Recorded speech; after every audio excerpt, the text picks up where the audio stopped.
Do you think a gas station owner makes money simply by selling gasoline? But behind every fuel pump is a business with money, costs, risks, and surprisingly complicated economics. So today, we're breaking down exactly how owning a gas station works. We'll look at how much it costs to start, where the revenue comes from, and where the money goes. And most importantly, we'll find out how much profit can actually remain. At first, the business looks incredibly simple. Cars arrive, customers buy fuel, and the station collects money. But that's only the surface of the business. A modern gas station can have several different sources of revenue. Fuel is usually the biggest one, bringing drivers into the business every day. But fuel isn't necessarily where the biggest profit comes from. That's because the station has to buy that fuel before it can sell it. The difference between the selling price and the fuel cost is the fuel margin. And that margin can change depending on fuel prices and competition. That's why location is one of the most important decisions an owner can make. Imagine a station on a quiet road with very little traffic. Now compare that with a station next to a busy highway. The difference in customer traffic could completely change the economics. That's why owners carefully study traffic before choosing a location. They look at nearby businesses, roads, intersections, and competing stations. Visibility is also extremely important. Drivers need to see the station and enter and exit easily. A difficult entrance can send potential customers somewhere else, but great locations usually come with a much higher price. The owner must decide whether to buy the land or lease it. Buying requires more money up front, but gives the owner control over the property.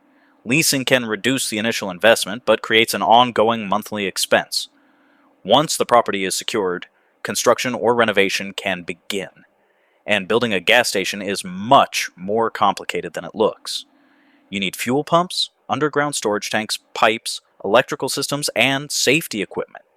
All of that equipment can require a serious investment before opening day. Now let's look at the heart of the business, the fuel system. Gasoline and diesel are stored in large underground tanks. When a delivery truck arrives, fuel is transferred into those tanks. From there, the fuel travels through underground pipes toward the pumps. And finally, customers pay for that fuel at the pump. But here's the important part. The money customers pay isn't all profit. The station first has to pay for the fuel it sells. The difference between the selling price and the fuel cost is the fuel margin. And that margin can change depending on fuel prices and competition. This is why huge fuel sales don't automatically mean huge profits. Now comes another important part of the business, the convenience store. A customer may stop for fuel, but they might also buy a drink, coffee, or snack. That's an additional source of revenue from the same customer. And convenience store products can sometimes provide attractive margins. So the owner isn't relying only on gasoline to make money. The real goal is to increase the value of every customer visit. Imagine hundreds of customers visiting throughout a single day. Some customers spend only on fuel, while others spend much more inside the store. That's why owners track their average transaction value. More customers can increase revenue, but they also increase operating costs.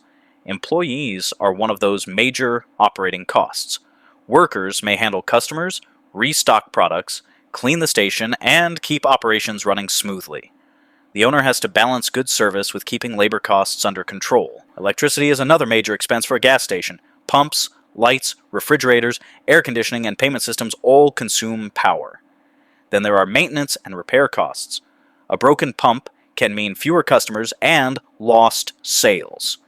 Insurance, cleaning, supplies, and property costs add even more expenses. And after all those expenses, we finally get to the number that really matters: profit. The basic calculation is simple. Revenue minus expenses equals profit. But the owner also needs to understand the break-even point. That's the level of sales where the business covers its costs. Below that point, the business can lose money. Above it, the business has a better chance of generating operating profit. But there are still risks, including competition, changing fuel prices, weather, and equipment failures. That's why a good location and careful financial planning are so important. If the first location succeeds, the owner may eventually expand to multiple stations.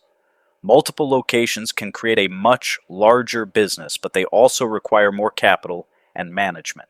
So, is owning a gas station actually worth it?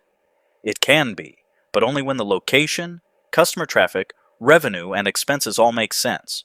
Because in business, revenue gets attention, but profit is what matters. And that's the economics of owning a gas station.